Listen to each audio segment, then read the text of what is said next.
اسلام میں کرنسی سونا یا چاندی ہے. دینار 4.25 گرام کا سونے کا ایک ٹکڑا ہوتا ہے اور درہم 2.85 گرام کا چاندی کا پیس ہوتا ہے. تو جب کرنسی سونے اور چاندی پر مبنی ہو تو وہ ڈالر پر مبنی نہیں ہوگی. ڈالر زمین پہ گر جائے, آسمان پہ چڑھ جائے, میری کرنسی سونا ہے, سونے کی اپنی قدر ہے, سونا کسی اور چیز سے نہیں فرق پڑتا اس میں. تو اسلام کی کرنسی سونا چاندی ہے. جب کرنسی سونا چاندی ہو جائے تو مہنگائی زیرو ہو جاتی ہے, 0 یا 0.1 یا 0.2 ہو جاتی ہے. آج بھی نبی صلی اللہ علیہ وسلم کے زمانے میں بکری کا جو ریٹ تھا درہم میں, آج بھی وہی ریٹ ہے. اس وقت بھی جو دودھ کا ریٹ تھا آج بھی وہی ریٹ ہے. ریٹ وہی ہے اگر آپ سونے چاندی کے حساب سے دیکھیں. ہاں آپ روپے کے حساب سے دیکھیں گے تو شاید زمین و آسمان کا فرق نظر آ جائے گا.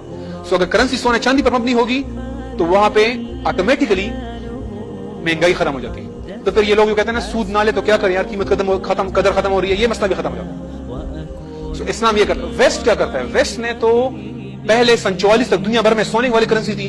1944 میں امریکہ نے دنیا سے کہا, ورلڈ وار 2 میں یورپ سے کہا کہ میں نے آپ کو بچایا ہے, تم میرا ایک احسان مانو گے اور میرے کام کرو گے, اور وہ یہ کہ اب تم لوگوں نے اپنے پاس ڈالر رکھنے ہیں اور میں اپنے پاس سونا رکھتا ہوں, میں جو ڈالر جاری کروں گا میرے پاس سونا ہوگا. اور بعد میں انہوں نے کہا میں کوئی سونا نہیں رکھنے والا, اور صرف اب وہ ایک کاغذ کا ٹکڑا ہمیں دیتے ہیں, گندم لے جاتے ہیں, کاغذ کا ٹکڑا دیتے ہیں, تیل لے جاتے ہیں, کاغذ کا ٹکڑا ہمیں دیتے ہیں, بس اس کی کوئی حیثیت نہیں ہے. اور اب یہ جو مغرب کا جو سارا بحران ہے اس میں کل کے سامنے آ گئے ڈالر کی کیا حیثیت ہے. کاغذ کا ٹکڑا یہ وہ مشینوں سے چاپ رہے ہیں اور دنیا بھر سے چیزیں خرید رہے ہیں. ہمیں جو ہے ہم گندم دیتے ہیں, وہ ہمیں کاغذ کا ٹکڑا دیتے ہیں. تو یہ ہم ہمیشہ ان پہ ڈیپینڈنٹ رہیں گے. جب تک ہم اپنی کرنسی ڈالر اور یورو سے جوڑیں گے ہم برباد ہو جائیں گے. جب ہم اپنا تیل سونے کا بیچیں گے تو پھر ہمارے پاس طاقت آ جائے گی. ٹیکسز. اب اس موضوع پہ دیکھیں کس طرح اسلام نے امیر کو, جس طرح سے یہ لوگ امیر تر اور غریب کو غریب تر کر رہے ہیں, اس کو کیسے روکا ہوا ہے. مغرب جو ہے وہ غریبوں پہ ٹیکس لگاتا ہے, ایوریج لوگوں پہ, اور امیروں کو ٹیکس میں مراعات, ٹیکس میں چھوٹ. اور آپ کو ڈاکٹر صاحب نے ایک سال میں 280 290 ارب کے ٹیکس چھوٹ دیے ہیں بڑی کمپنیوں کو. اس بجٹ کا عنوان جو اخباروں نے لکھا تھا نا, بزنس فرینڈلی بجٹ, یعنی بزنس مینوں کو مختلف مراعات دیے ہیں, عوام پہ ٹیکس بڑھائیں. یہ ان کا طریقہ ہے. بڑے ملٹی نیشنلز کو چھوٹ دیتے ہیں, نام کیا دیتے ہیں, غیر ملکی سرمایہ کاری کے لیے مراعات, ترغیبات کا پیکج اعلان کیا ہے. بھئی تم ٹیکس مت دو, آ جاؤ ہمارے ملک میں لوٹو اور چلے جاؤ. اور ہمارے اوپر ٹیکس, میں آپ کو مثال دیتا ہوں ابھی. آپ صرف یہ دیکھ لیں پاکستان کے بجٹ کا 63% بجٹ کیا ہے, انڈائریکٹ ٹیکس یعنی جی ایس ٹی. دودھ, آپ ایک فقیر ہوتا ہے نا, فقیر, وہ بھی ایک بلیٹ خریدتا ہے نا تو جی ایس ٹی دے رہا ہے. ایک بوڑھی عورت, ایک پینشن یافتہ بوڑھا شخص, وہ دودھ کا اتنا سا ڈبہ لے کر آتا ہے نا, وہ ٹیکس دیتا ہے. وہ گھی کا ڈبہ لے کر آتا ہے, وہ ٹیکس دیتا ہے. وہ چینی لے کر آتا ہے, ٹیکس دیتا ہے. وہ غریب شخص جس کا گزر, جو کہ شاید لوگوں کے خیرات پہ پل رہا ہے, وہ ٹیکس دے رہا ہے. اور ڈائریکٹ ٹیکس جو آپ لیتے ہیں, ڈائریکٹلی لیتے ہیں, جس کے پاس کمائی ہے اس سے آپ لیتے ہیں, اگرچہ یہ بھی غلط ہے لیکن یہ اس سے کم غلط ہے, کیونکہ تو ہر کوئی دے رہا ہے, برابر دے رہا ہے. امیر بھی اتنا ہی دے رہا ہے, غریب بھی اتنا ہی دے رہا ہے, کوئی فرق ہی نہیں ہے اس میں. یہ جو ہے جو آپ تنخواہ پہ دیتے ہیں مثال کے طور پہ, یہ 37% ہے. اور یہ بھی آپ تنخواہ پہ لے رہے ہیں, یعنی کہ کمائی پہ لے رہے ہیں, دولت پہ نہیں لے رہے ہیں. دولت وہ ہوتی ہے جو بچ جاتا ہے, کمائی وہ ہوتی ہے جو آپ گھر کا گزارا کرنے کے لیے لے کے جاتے ہیں, اس پہ ٹیکس لگاتے ہیں. یہ پاکستان کا ٹیکس 63% غریبوں کے اوپر ہے, اور یہ بھی اس میں آدھا غریب اور کچھ امیر. یہ ہے ٹیکسوں کا پاکستان کا نظام. یہ مختلف ٹیکسوں کی ڈیٹیل ہے, میں تفصیل میں بھی نہیں جاتا. آگے چلیں. اسلام کیا کہتا ہے, اور یہ بڑی خطرناک حدیثیں ہیں ان لوگوں کے لیے جو ان ٹیکسوں میں ملوث ہیں, جو ان کمرانوں کے لیے جو یہ کام کر رہے ہیں. لا يدخل الجنہ صاحب المقص, ٹیکس لینے والا جنت میں نہیں جائے گا. وان صاحب المقص فی النار, جو ٹیکس لے گا وہ دوزخ میں جائے گا. اور فرمایا وہ شخص جو کسی بھی شے کی قیمت مسلمان کے لیے بڑھائے, اللہ کا حق ہے کہ قیامت کے دن اسے دوزخ میں ڈال دیں. مطلب کیا ہوا, جو کسی شے کی قیمت مسلمان کے لیے بڑھائے, شے کی قیمت میں کیا ہونا چاہیے, خرچہ اور منافع, یہ کسی چیز کی قیمت میں ہونا چاہیے. اگر درمیان میں جی ایس ٹی آئے گا, آکٹرائے, سی ڈی, فلاں ٹیکس, ڈمکانا ٹیکس, سرچارج, ایڈیشنل سرچارج, یہ قیمتیں بڑھا رہے ہیں, تو اللہ کا حق ہے اسے دوزخ میں ڈال دیں. یہ ہے درمیان میں کوئی بھی انڈائریکٹ چیز, جو قیمت, جو خرچہ ہے اور اس کے اوپر منافع کے علاوہ کوئی نہیں آ سکتا. اور یہ اللہ سبحانہ وتعالیٰ نے ایسی حدیث بیان کی ہے جو آئندہ آنے والے ہر نئے نام سے جو بھی ٹیکس آئے گا, جو اس ڈیفینیشن میں آئے گا, وہ خود ہی آٹومیٹکلی وہ حرام بن جائے گی. اور فرمایا, اور یہ اگرچہ لوگ اس کو شاید اس طرح نہ سمجھے, لیکن یہ ایگزیکٹ اس پر اپلائی ہوتی ہے. اگر تم پاؤ کوئی شخص تمہارا مال بغیر حق کے لے رہا ہے, اسے قتل کر دو.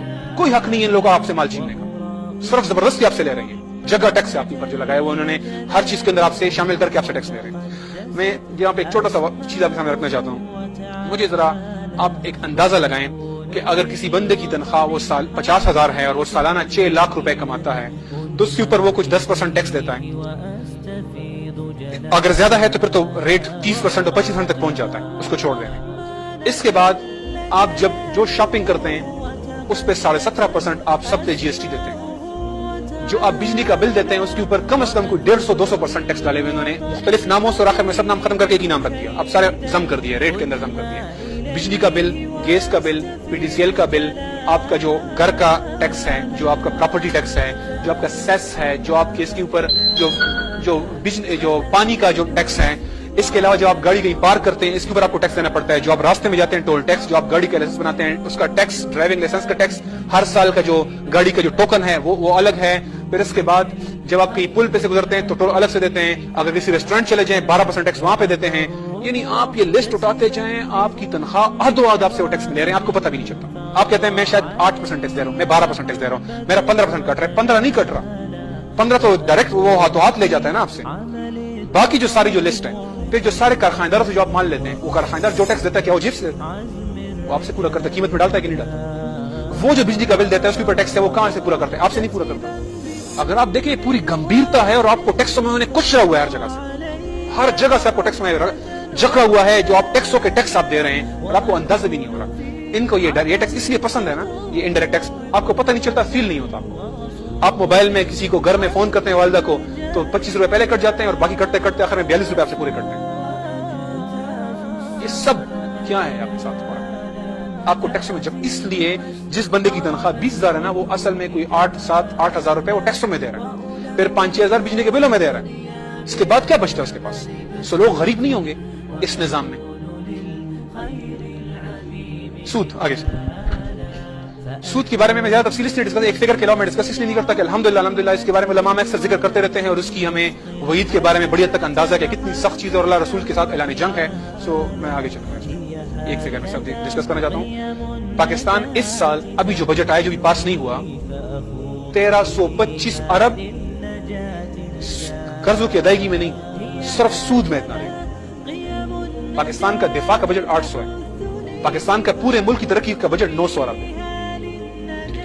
پورے ملک کی ترقی کا بجٹ 900 ارب ہے. پورے ملک کے دفاع کا بجٹ, فوج کا جو اتنا وار آن ٹیرر سب لڑ رہی ہے, وار آف ٹیرر کہنا چاہیے, امریکی جنگ, وہ 800 ارب ہے. سود کتنا دے رہے ہیں اس سال ہم؟ 1325 ارب روپے ٹیکس سود دے رہے ہیں. اسلام کیا کہتا ہے؟ اسلام پہلے دن سود بند کر, پہلے دن سود بند. یہ 1325 سے ڈرائیں گے نا تو ہمارا سالانہ ترقیاتی بجٹ 3 گنا ہو جائے گا آٹومیٹکلی. صرف ایک سٹیپ ہے سود سے انکار, اور یہ کوئی بہت مشکل نہیں ہے, ملکوں نے کیا ہے, پہلے بھی کیا, ارجنٹینا نے کیا ہے اور ملکوں نے ڈیفالٹ کیا, کچھ بھی نہیں ہوا. یہ صرف آپ کو جو ٹی وی پہ سوٹ پہنے ہوئے لوگ ہیں نا وہ آپ کو ڈراتے ہیں, اس لیے کہ ان کے مفادات تباہ ہوں گے, ان کے باہر ملکوں میں اکاؤنٹ سیز ہوں گے, ان کو مسئلہ ہے. آپ کو کوئی جب وہ کہتے ہیں نا جمہوریت کو خطرہ ہے, اس کا مطلب ان کو خطرہ ہے. جب وہ کہتے ہیں پاکستان کا نقصان ہے, اس کا مطلب ان کا نقصان ہے. یہ خود پاکستان ہے, بس عوام پاکستان نہیں ہے. عوام اسلام آباد سے 20 کلومیٹر دور رہتے ہیں, یہ ان کا پاکستان ہے. ٹھیک ہے, سو ان کا نقصان ہے. تو سود کا انکار پہلے دن سے آٹومیٹکلی آپ کی بجٹ کے جو خرچے سارے وہ 3 گنا پڑ گئے آپ کے. آگے اب ذرا چھوٹا بینک سیکشن پہ آ جائیں. بینکس, جب بینک نہیں تھے تو کیا تھا؟ ایک سکلڈ لیبر ہے, اس کو 50,000 روپے چاہیے کہیں سے اپنا کاروبار شروع کرنے کے لیے, 2 مشینیں لینی ہے, ڈرل مشین لینی ہے, 2 چیزیں اور لینی ہے. یہ کسی چچا ماموں ہوتا ہے, کسی رشتہ دار سے کہتا تھا یار پیشہ پیسہ مانگتا تھا, یہ سے دیتا. کوئی بندہ تجارت شروع کرنا چاہ رہا ہے, کوئی بزنس مین ہے, کوئی جس نے کوئی نئی چیز ایجاد کر لی, اس کو پیسے چاہیے. یہ لوگ انویسٹر سے ڈائریکٹلی رابطہ کرتے تھے. مسئلہ یہ آتا تھا کہ بعض اوقات آپ کے چچا ماموں ہوتا ہے کہ بس پیسے نہیں ہے کہ اگر آپ بڑا کاروبار شروع کرنا چاہیں. چلیں نوٹ کرتے ہیں. سو پھر بینک آئے, بینک نے کہا کہ یار آپ لوگوں نے, مسئلہ آپ کو میں ہوں نا, ٹھیک ہے, وہ درمیان میں آ گیا. اس نے کہا جناب آپ سب لوگ نہیں, آپ کے پاس جن کے پاس پیسہ زیادہ پڑا ہوا ہے اکاؤنٹس میں ڈپازٹ ہمارے پاس کر لیں, ہمارے پاس اکاؤنٹ میں پیسے رکھ لیں, آپ کا پیسہ محفوظ, جہاں ٹرانسفر کرنا ہے ٹرانسفر کرو, اے ٹی ایم سے نکالو, ہم ہیں, ٹھیک ہے, اور آپ کے اس کے اوپر آپ کو سود بھی دیں گے. لوگوں نے, ایک طبقے نے پیسہ رکھا. اب جس کو کاروبار کے لیے پیسہ چاہیے وہ اس کے پاس آتا تھا, یہ 20% سود ان سے لیتا تھا اور 12% ان کو دے کے 8% جیب میں ڈال لیتا تھا.